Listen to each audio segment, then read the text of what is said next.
For your viewing pleasure, it's just me today. Everybody else was still recovering from last week's episode.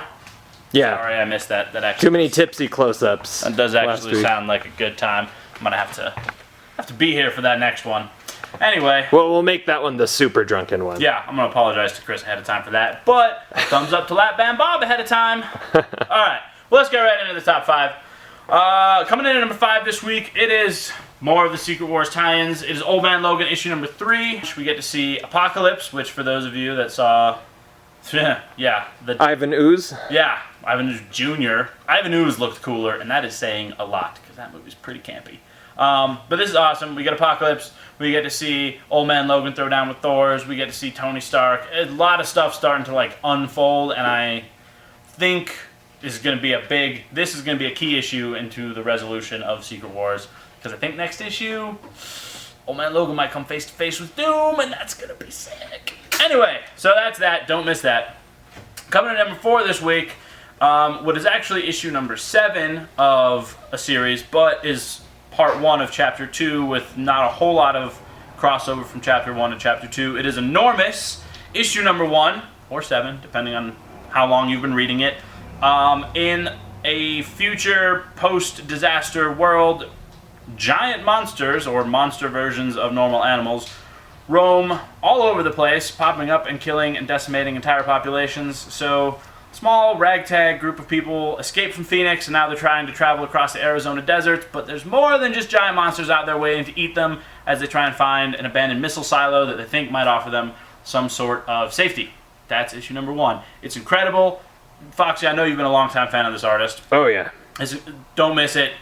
Definitely check it out. Coming in at number 3 this week, it's a new number 1 from Image Comics. From Alice Cott, who's definitely made a name for himself in the last few years as being, I don't know. Nuts? Yeah, that's a good way to put it. He's like the new Grant Morrison, I feel. Like he just comes up with the craziest ideas and executes them really well. But this is Wolf, issue number 1. Gets into a lot of, alright, so in a world of mythology set in Los Angeles, so it's got a little bit of a Fables vibe, a little bit of a Hellblazer vibe. There's these mobsters, and they are hiring like mythical creatures, like the main character is a werewolf, to do his, dirty work. It's really cool, lots of layers to it. It is an oversized number 1 issue, so it's $5, but it's worth every penny of it because it will keep you entertained for a long time while you're reading it, and the first thing you're going to want to do is talk about it, and that's why it's coming in at number 3. Coming in at number 2 this week, finally, seemed like a little while since the first one came out, but it is Weird World issue number 2. All of the complaints that I had about issue number 1, mostly that there were like a bajillion panels per page, and so Mike Lamundo's art kind of got squished and lost in the translation there. This one, they have a lot more time to take just little bits of the story, so you get lots of spread pages, lots of pages with only 2 panels, maybe 3 panels, lots of big artwork. It's incredible. Our main hero starts the issue trapped in jail, but he soon meets his best friend. But is his best friend completely crazy from being locked in the jail, or do they actually have a legitimate shot of escaping the weird world? Because you can't stay there too long before you go crazy. And coming in at number 1, for 2 issues in a row, it is Prez, issue number 2. Man, thought-provoking, hilarious, and charming all at once. This is quickly becoming one of my favorite comics, and it gives me no small amount of joy that it is from an old publishing company that I can finally be proud of again. Thank you, DC, for printing something as awesome as Prez.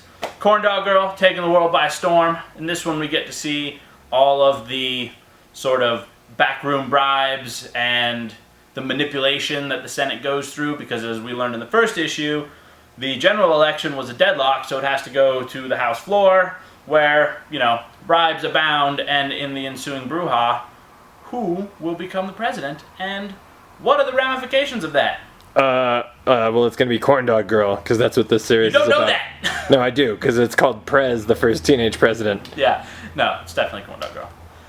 They might be burying the lead there a little bit. I didn't want to...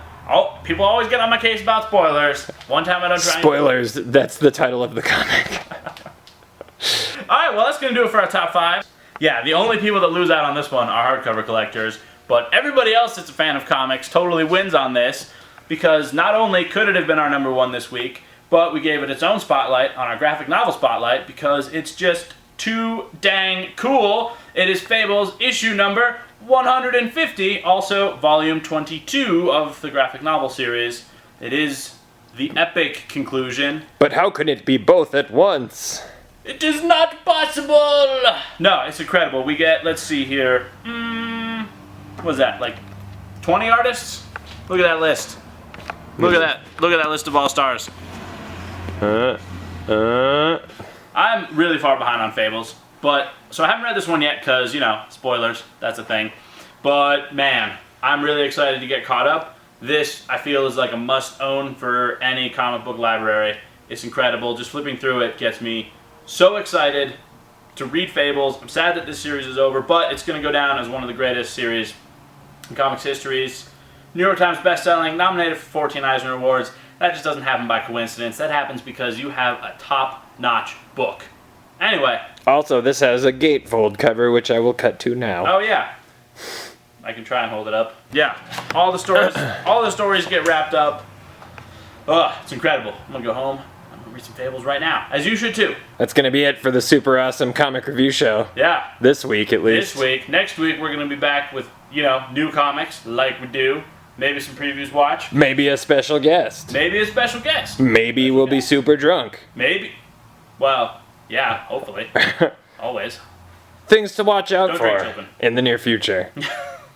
Until next week, stay frosty, or tipsy, or whatever.